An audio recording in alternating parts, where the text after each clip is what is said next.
अंजना जी, जम्मू कश्मीर में पिछले 6-7 दिन से यात्रा है, हमने कहीं पर ये बात नहीं बनाई।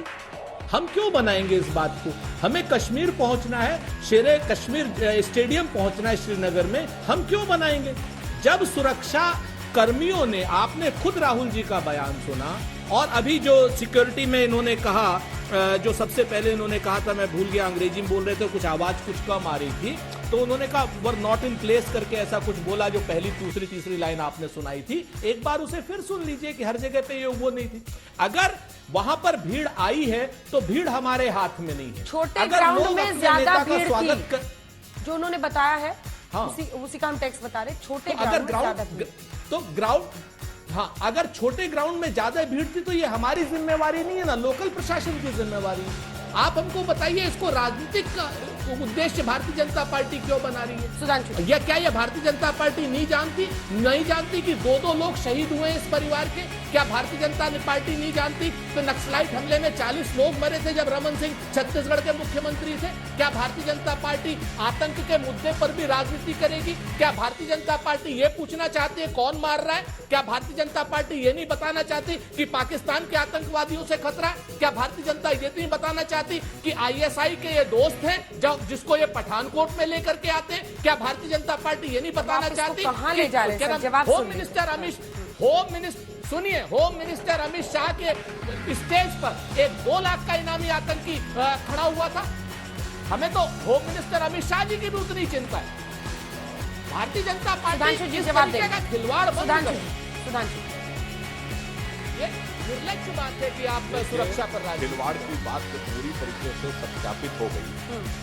देखिए, जब बात विक्रम सिंह जी ने भी बता दी, और मैं पुनः गंभीरता से और दृढ़ता से कहता हूं, कांग्रेस के महोदय से बचकानी बात, खिलवाड़ करना बंद करिए। जो ऑन द स्पॉट प्रोटेक्टी है, ये उसका अधिकार ही नहीं है कि वह तय कर सके। जैसे मैं जनता को समझने के लिए बताता हूं, अगर आर्मी किसी चौकी के ऊपर कुछ सैनिक या चौकी पे लोग तैनात हैं, तो वो आगे बढ़ना या पीछे बढ़ना ये उनके अधिकार में नहीं है, ये सेंट्रल कमांड तय करता है।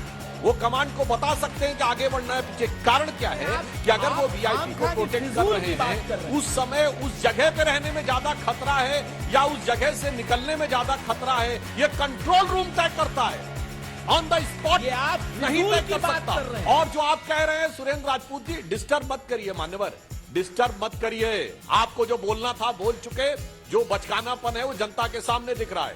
राहुल गांधी जी जो यह बात कह रहे हैं, उनके पास उस बात का कोई प्रमाण है? क्योंकि वो ऐसा कह ही नहीं सकता। जो व्यक्ति वहां के ऊपर प्रोटेक्टी है, उसका यह अधिकार ही नहीं है। उसका काम सिर्फ अपने प्रोटेक्टी को प्रोटेक्ट करना है। क्यों? क्योंकि उस जगह पर रहने में खतरा ज्यादा है या उस जगह से निकलने में खतरा ज्यादा है, ये तो कंट्रोल रूम तय करेगा भाई। इसलिए मैं कह रहा हूं, उस पर राजनीति करना छोड़ दीजिए। दूसरा जो राजनीति का विषय था, उस पर मैं कहना चाहता हूं, चलिए हमारे कांग्रेस के मित्रों ने माना तो कि खतरा पाकिस्तानी आतंकवादियों से है। इसका अर्थ क्या हुआ? कितने भी शांति के कबूतर उड़ा लो, सुरक्षा की गारंटी बंदूक से ही आती है।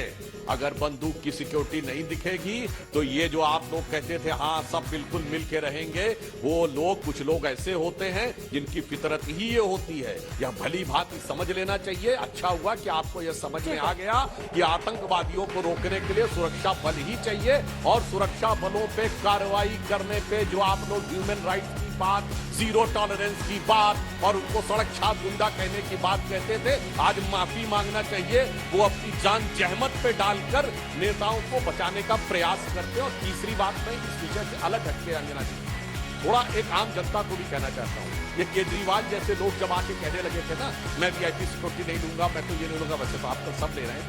वास्तविकता में आम जनता को इस विषय की जानकारी कम होती है। देखिए, ये सिक्योरिटी की चीज केवल लग्जरी नहीं होती है, यह आवश्यकता होती है।